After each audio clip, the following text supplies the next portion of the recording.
So we want to know why it's a good idea to be here at the Finke as a 53-year-old competitor. Long story, but a very, very happy story. We started racing in Australia around 2000 after a very drunken conversation following the end of Desert Challenge, where I crashed the bike within sight of the finish of Desert Challenge and ruined my result. So we got a little bit squiffy in the pool thereafter and decided it was a good idea to do the Aussie Safari Rally, which is a 9-day race across Australia. We had no experience in Australia, no basis for doing it other than it seemed like, literally, it seemed like a good idea to do it. So over the years we did 4 of those with limited success. Sometimes we did good, sometimes we ended up in hospital. But I last raced in Australia, it was about 20 years ago. So I've always had a sort of hankering to come back, and now I'm an old crusty rider. I'm doing bucket list races, trying to do one every year rather than just regular races. And one of those bucket races was the world famous Finke Rally, which is now this is going to be the last one, possibly. So in a nutshell, that's why we're here. So we're looking forward to pre-running the stage tomorrow. I've got my best buddies Alan and Gary here with me. We're going to give it our best shot, and it's fantastic to be back here in Australia. We did part of the Finke track years ago as part of one stage of the Aussie Safari. So this is a 2-day event, there and back, 220 k's there and 220 k's back with a camp in the middle, and then some cold beers thereafter. And that's why we're here.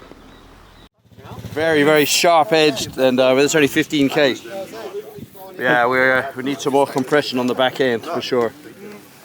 How's the stag pegs? They're okay. Well, I haven't really used them yet. But yeah, it goes from like soft deep sand to fucking rock hard whoops, not like sand whoops. Hard pack. Bam, bam, bam, bam. What have I signed up for here? Not a lot of brakes. No, it's not a lot of brakes. Yeah, it's the whoops are constant. Hard pack and constant. But it's surprising how much, like compared to the desert, like how much grip you get with. Yeah, it's and the dust. If you're anywhere near any of the bike, you can't see shit. The rear brake, we've got to put the lever just to adjust the height on that a bit. Because every time I hit a bump, I'm braking as well as.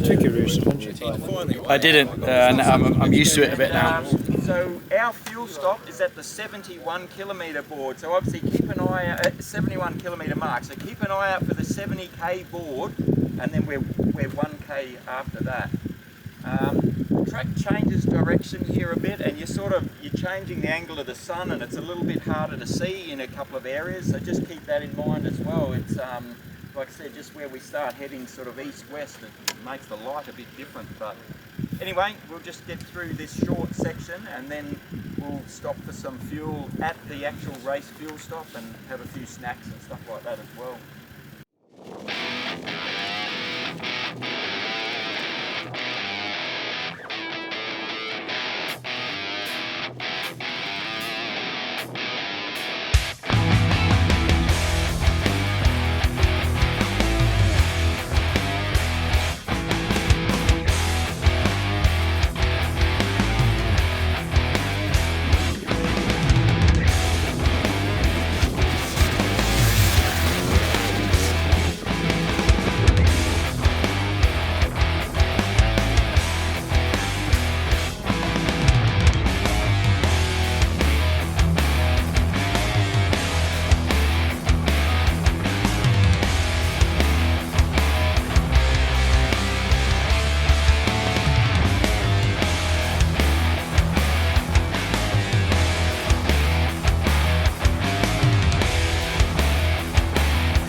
badger's arse, mate. Rough.